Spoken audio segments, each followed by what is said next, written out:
Hello everyone, my name is Edoggz and welcome back to this review channel. Today we're going to be doing a little bit of a show and tell with a story. So please stick around, you might enjoy it, you might reminisce about the days when Masterpiece when they first started. So let's get into it. We're going to be talking about the Toys R Us exclusive Masterpiece Optimus Prime. But before we get to this, we have to reminisce about the original figure, which is the Transformers Masterpiece MPO1 Optimus Prime.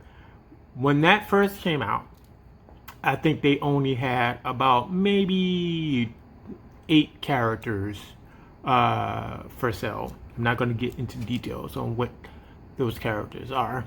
The price point at that given time was $250, and you pretty much got Optimus Prime, you have the ion blaster, and the laser cannon, which came with the matrix of leadership already embedded into his chest, like you see here.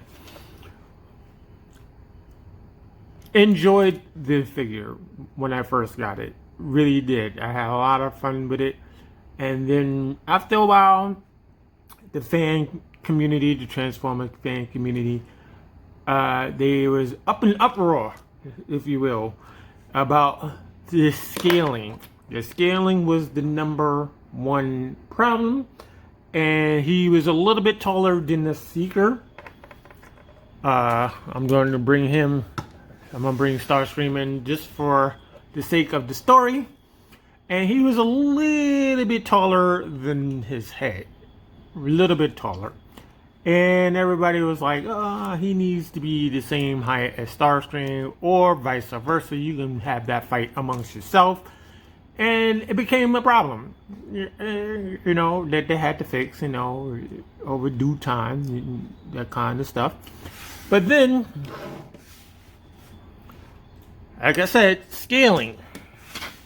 Some people believe that the deluxe Masterpiece figures needed to be taller, somewhere in the reaches of his elbow and his shoulder. That would be like the gray area where they should just land at. Now, if you put that into perspective, that would mean and translate that this will be more expensive, and that I'm not exactly sure, because this never changed in scale. They pretty much keep these guys in scale until we get the new Starscream, which is down the line, but that's a whole nother story. But yeah, scaling was a problem back then, but we dealt with it. Now, people still bought them. We can leave these on the side. People still bought them. And I believe, I can't remember exactly what year it was, but somewhere between 2008 and 2009, another problem had arose, and that will be the problem with the trailer. It didn't come packaged with a trailer back then, and at this given time, there were 3 third-party companies out there. One was Fans Project, the other one was TFC, and there was a third. I can't remember what the third was. You're going to input your own third one in there. And everybody was in the mix of having a trailer and not having a trailer. Don't have space for it, don't know where to put it.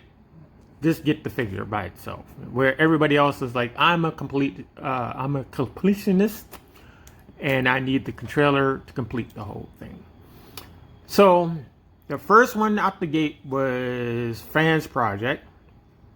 They started out making accessories for the G1 figures. For those people who still have those, they would make guns or whatever accessories that you are missing. They would just make it so that you can complete your collection somehow.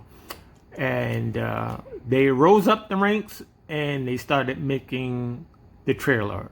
Now, trailer went for maybe like $100, I think, at that given time. I could be wrong on it.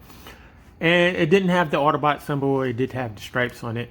And kind of sort of looks like that, but it was, you know, trademarked and stuff like that. They don't want to get sued by having the exact same thing. But they did their job. They added something that was missing from the piece, and everybody bought into it. Now, that didn't last long because Hasbro and Takara eventually saw the need of the trailer, so they started selling it separately. I'm not sure if that was a market choice kind of thing, but that's what they did. Now, later on, very small detail, and I'm talking about really small detail that they forgot to put in there, and that will be Roller. Now, Roller did not come packaged in either one of these things. So, somewhere, I want to say 2008, I could be wrong. Please leave it in the comments if I'm wrong. They made the Transformers Masterpiece MPO4. Now, the MPO4 had the figure, it had the ion blaster, it had the laser axe, and it came with the trailer. And at that time, the price point was something like $350 for all of that, including the Matrix, in one package. And they left out Roller. There are two colors variations of Roller. 1 minute he's gray, 1 minute he's blue. I believe he's supposed to be gray to match the trailer, but that's just me. You know, I'll take any color, tell you honestly. But eventually, again, Takara and Hasbro came to their senses, and they started selling Roller separately. I think he cost somewhere around $60 or $90. I could be wrong. Somewhere around that. And he was sold separately. Now, the reason why they did that is because to keep the price, the overall price, down. Because if you put all of that stuff together, that would come up to like a $400 price point. Maybe a little bit more, because you got to deal with weight and that sort of thing. But after that, somewhere in between, they started making different colors. They made a white version for Ultra Magnus. They made a black version for Nemesis. And it got very annoying because they started making all of these special primes that they got there. Now, the only one I'm going to exclude is the one that is for Evangelion. I do like the colors on that. But it didn't make no sense to me, you know, but it had the colors. I get it, you know, I had the colors and stuff like that. But yeah, I think they made about 12 different colors for Prime. I don't know. But then in 2012, this piece was released in Toys R Us. And this is the package deal. You're getting everything that you see in front of you. You see him in his close up. You see him in his truck mode on the bottom. See the base mode down here. Yeah, the Matrix of Leadership down here. You got the trailer. You got the blue one instead of the gray Roller. Ion blaster, laser axe.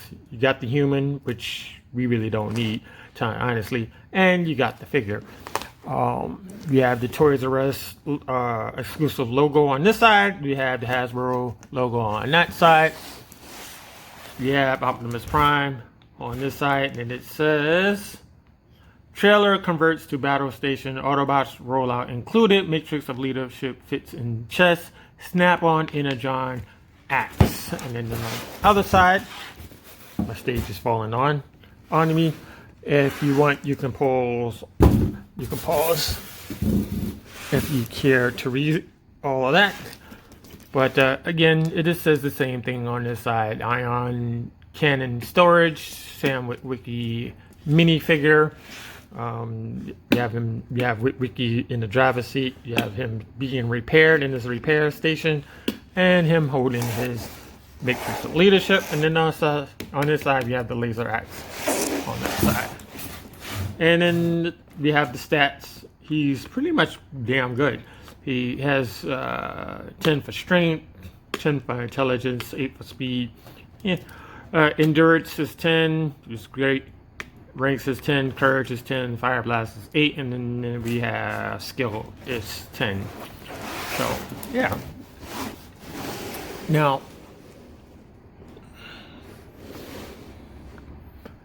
again, when this was released, they started making other variations like before Ultra Madness, Nemesis. There's a LeBron James version of this figure. I'm not sure if they made any other ones after that, but yeah, they made some other ones. Now this piece was very hard to get, and this is the part of the story that I'm going to get into. Now, the trailer, let me see, where is it? Now, everybody knows that he transforms into a semi-truck, and it's a Freightliner FL86 semi-trailer truck. And Freightliner has been around since 1942. Freightliner Incorporated will be celebrating their 80th birthday next year, somewhere around next year, and transforms into that particular truck. It's a 9-speed cab with 350 horsepower. If you were to translate that into torque, that will be 367 foot-pounds at 5,000 RPMs. The weight of the vehicle varies depending on what it is pulling, what is being put inside the trailer. 2 cars, and then you got that little station in the back. Who knows? Who knows what's in there? You know.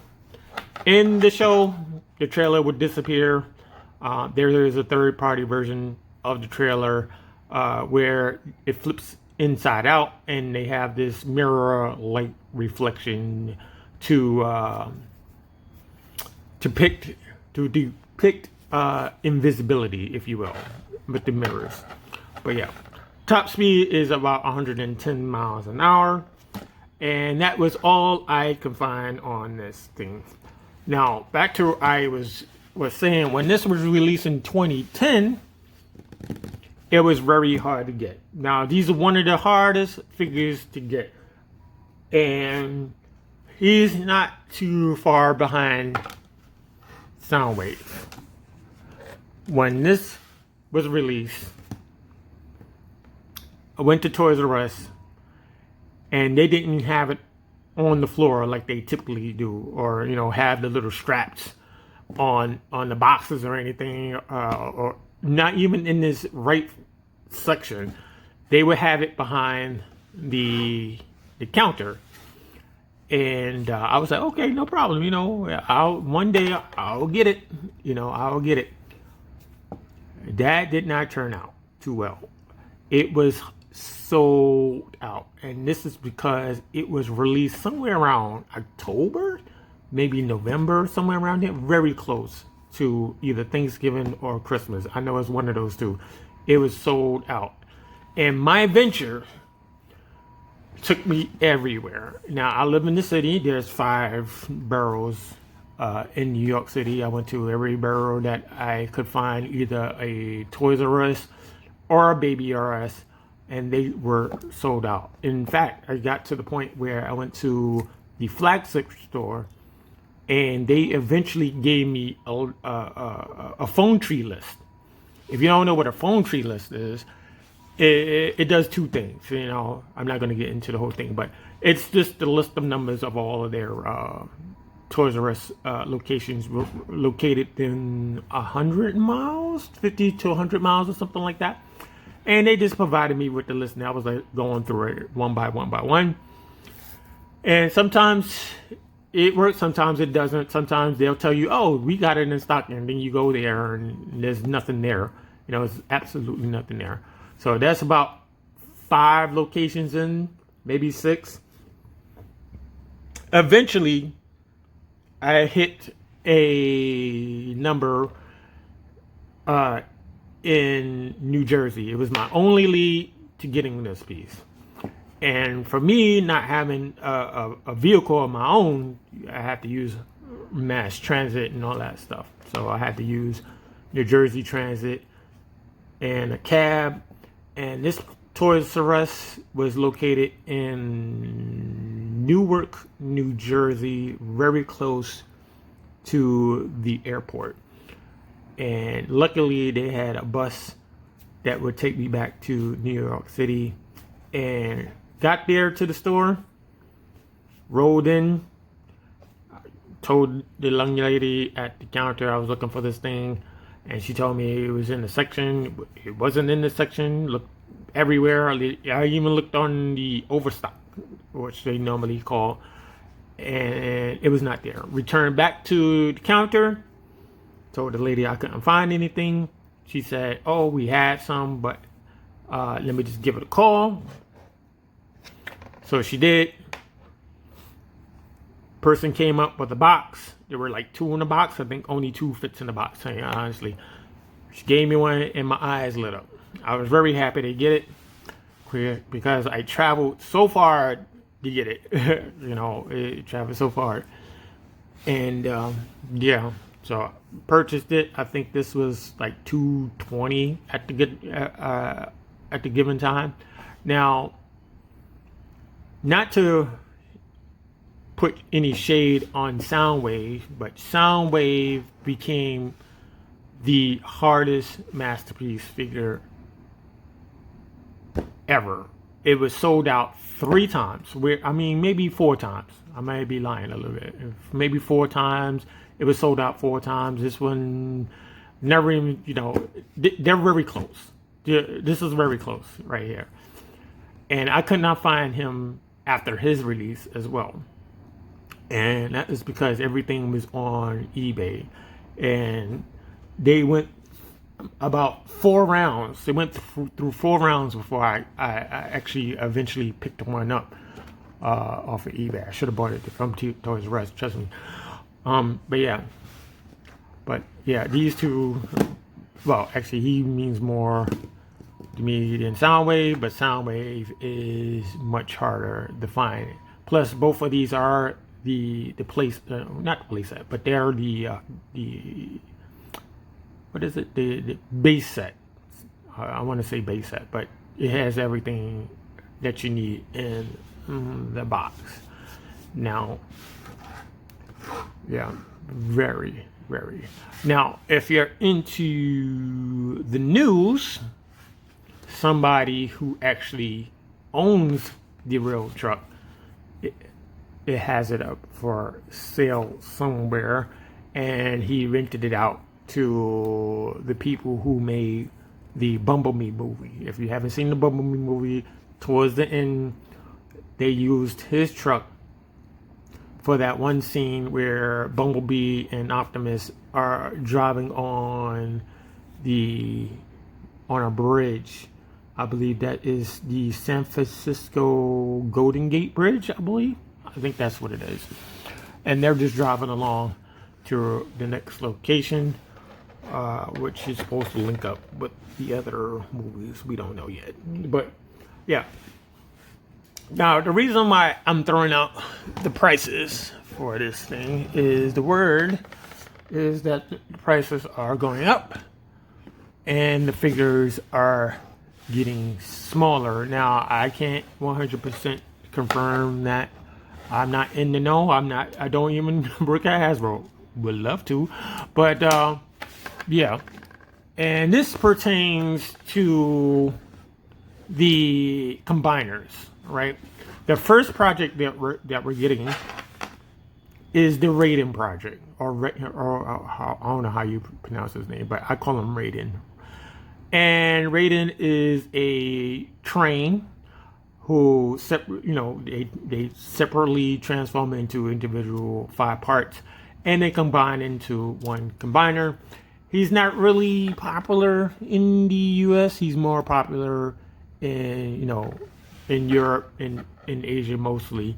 But that's their first figure that we're getting, the first combiner that we're getting in the Masterpiece scale, and they're going to be smaller. One article said that they were going to be at the same scale as the Combiner Wars figures, and I truly hope that's not a thing. I hope that's not real. I hope that information is not real. If it's not true to scale, I don't want nothing to do with it. It's bad enough that these guys are not true to scale right now. Let's be real about it. But yeah, not sure why they went with that particular figure, but if it is successful, damn well that the Constructicons will be right after that. They just have to. It's a have to.